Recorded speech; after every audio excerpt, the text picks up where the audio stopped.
Welcome back. Guess what? Today is Actors Day, and acting, of course, goes back centuries across the world, including right here in the land of enchantment with our very own growing film industry.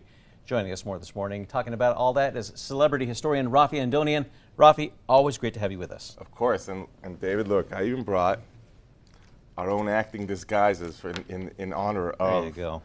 Actors Day. Uh-huh. Of course, famous Groucho Marx.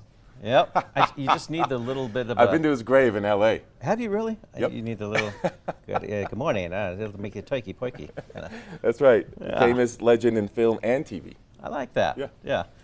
So Raffi, you always keep us in the know as far as everything that's going on in the world of acting and the world of everything. How did this all begin?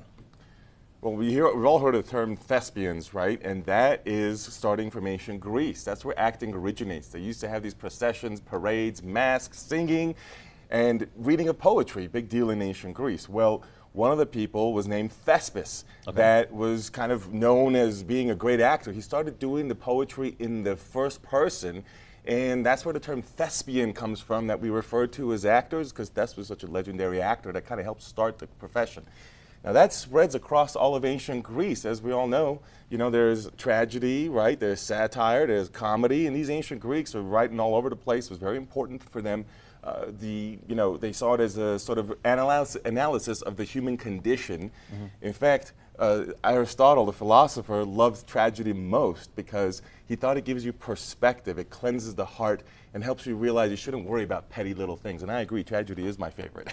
Right. Sophocles is a great example of a tragedy writer in ancient Greece. Yeah, good way to get it out there. So we have its beginnings early on the other side of the world. By the time it gets here, by the time we get kicked off on the West Coast, how did Hollywood get its beginnings? Hollywood is a fascinating story. Now that happens to be my hometown. I'm actually from Hollywood. So I spent a lot of time, like the Bob Seger song, you know, and those Hollywood nights, in those Hollywood hills.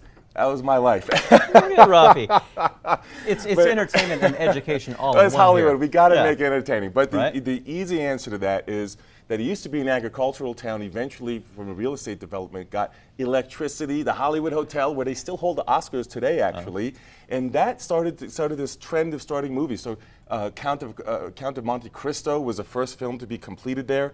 Within a few years, in 1915, you have Birth of a Nation, which is a massive hit, still one of the all-time most successful films.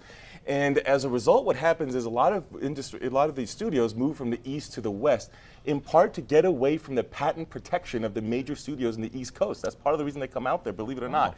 And so that leads to this golden era in the 1930s of Hollywood, some of the biggest films of all time. The Wizard of Oz is an example of that. Stagecoach is an example of that. Snow White and the Seven Dwarfs. How about Gone with the Wind, featuring Clark Gable, the ultimate Hollywood star in the 30s.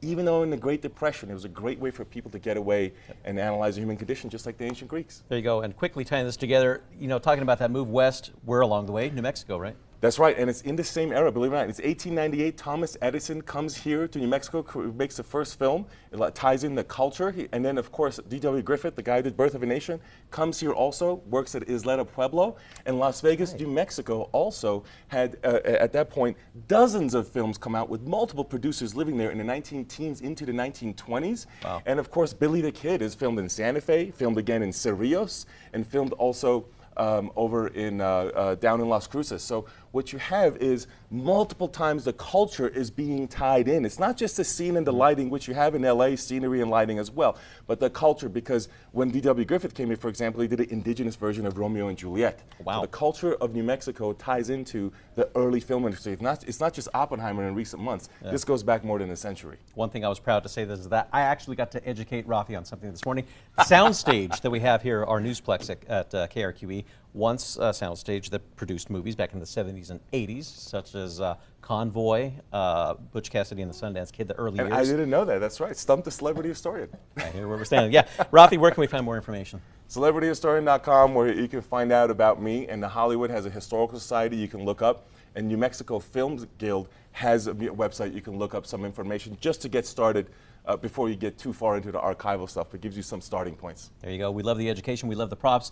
Everything about Raffi. Thanks for joining us. We appreciate it, buddy. Thank you. Yep. Now, for a full recap of the entire interview, you can head to our website that is always on krqe.com.